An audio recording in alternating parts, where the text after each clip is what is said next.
आज की हमारी चर्चा में हम एक ऐसी घटना की गहराई में उतरने वाले हैं जो सच में रोंगटे खड़े कर देती है। जरा इस दरकते हुए विशाल स्तंभ और उसमें से फूटती इस सुनहरी रोशनी की कल्पना कीजिए। ये कोई आम कहानी नहीं है दोस्तों, ये अहंकार की पराकाष्ठा और अटूट भक्ति के बीच हुए सबसे भयंकर टकराव का महाकाव्य है। चलिए इस अद्भुत घटना को बिल्कुल करीब से समझते हैं। इस भव्य महल के ऊपर मंडराते इस खौफनाक तूफान को देखिए। ये सिर्फ मौसम नहीं है, ये उस घुटन भरे माहौल का प्रतीक है। मतलब जरा सोचिए, एक ऐसे राज्य के बारे में जहां शांति की जगह डर ने ले ली थी। एक ऐसा क्रूर राजा जो सत्ता के नशे में इतना चूर हो गया था कि उसने खुद को ही ब्रह्मांड का सर्वशक्तिमान भगवान मान लिया था। भाग 1, अहंकारी राक्षस राजा। हिरण्यकश्यप का अहंकार इतना विशाल था कि उसने पूरे राज्य में एक खौफनाक फरमान जारी कर दिया। आज से कोई भी भगवान विष्णु का नाम नहीं लेगा। मतलब उसने सीधे सीधे ईश्वर को चुनौती दे दी थी। पूरे राज्य में सिर्फ और सिर्फ राजा की पूजा होनी थी। और यहीं से इस पूरी घटना के दांव सच में बहुत ऊंचे हो जाते हैं। भाग 2, प्रहलाद की अटूट भक्ति। अब एक तरफ वो खौफनाक राजा और दूसरी तरफ उसका अपना नन्हा सा बेटा प्रहलाद। इस सुनहरी आभा को देखिए। महल में जहां हर कोई खौफ से कांप रहा था, ये बच्चा बिल्कुल निडर होकर बस नारायण नारायण का जाप कर रहा था। ये कोई शोर शराबे वाला विद्रोह नहीं था, बल्कि ये एक बेहद शांत लेकिन जबरदस्त आध्यात्मिक विद्रोह था जिसने राजा को अंदर तक हिलाकर रख दिया। भाग 3, मृत्यु के कई प्रयास। हिरण्यकश्यप गुस्से में बिल्कुल पागल हो चुका था। वो अपने ही बच्चे की जान लेने पर उतारू हो गया। उसने क्रूरता की सारी हदें पार कर दी। कभी उस नन्हे से बच्चे को धधकती आग में झोंक दिया गया, कभी ऊंचे पहाड़ से नीचे फेंक दिया गया, तो कभी विषैले सांपों के बीच डलवा दिया गया। हर एक कोशिश पिछली वाली से ज्यादा खौफनाक थी। लेकिन चमत्कार देखिए, ये तीव्र सुनहरा ईश्वरीय कवच हर खतरे को पीछे धकेल रहा था। आग हो, जहर हो या ऊंचाई, कुछ भी प्रहलाद का बाल तक बांका नहीं कर पाया।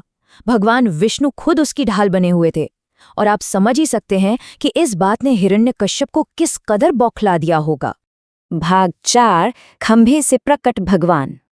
और फिर वो पल आया जब राजा का सब्र पूरी तरह से टूट गया।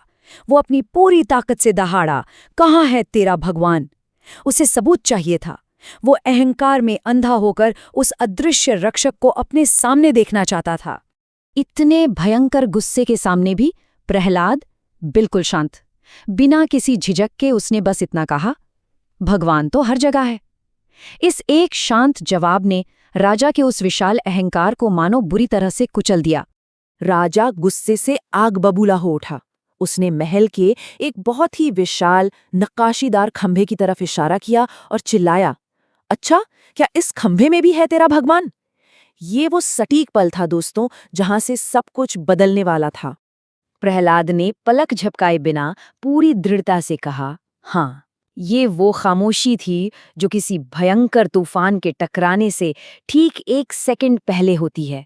प्रहलाद के उस एक हाँ ने मानो ब्रह्मांड की पूरी ताकत को उस खंभे के अंदर खींच लिया था।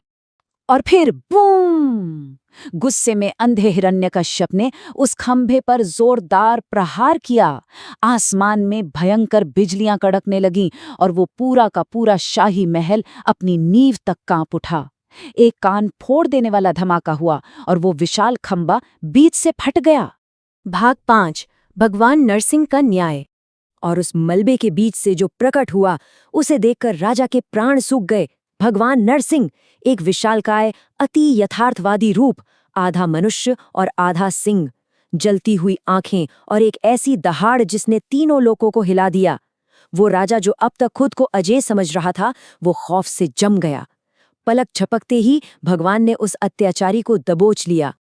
अब यहाँ ईश्वरीय बुद्धिमत्ता देखिए। राजा को लगा था कि उसके वरदान उसे बचा लेंगे, लेकिन न दिन था न रात, वो गोधूली का समय था। न अंदर न बाहर, वो महल की चौखट थी और कोई अस्त्र या शस्त्र नहीं, भगवान के वो अचूक नाखून थे। अहंकार की बनाई हुई हर एक शर्त, हर एक लूप होल को भगवान ने बिल्कुल सटीकता से पार कर लिया।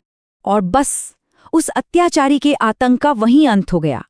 बिना किसी हथियार के अपने दिव्य नाखूनों से भगवान नरसिंह ने त्वरित और अचूक न्याय किया। ये उस अहंकार का अंत था जिसने पूरी दुनिया को डरा रखा था। तो दोस्तों, इस पूरी घटना का सबसे बड़ा निष्कर्ष क्या है? वो ये है कि जब बात सच्ची श्रद्धा को बचाने की आती है ना, तो ईश्वरीय शक्ति किसी भी नियम या सीमा में नहीं बंधती।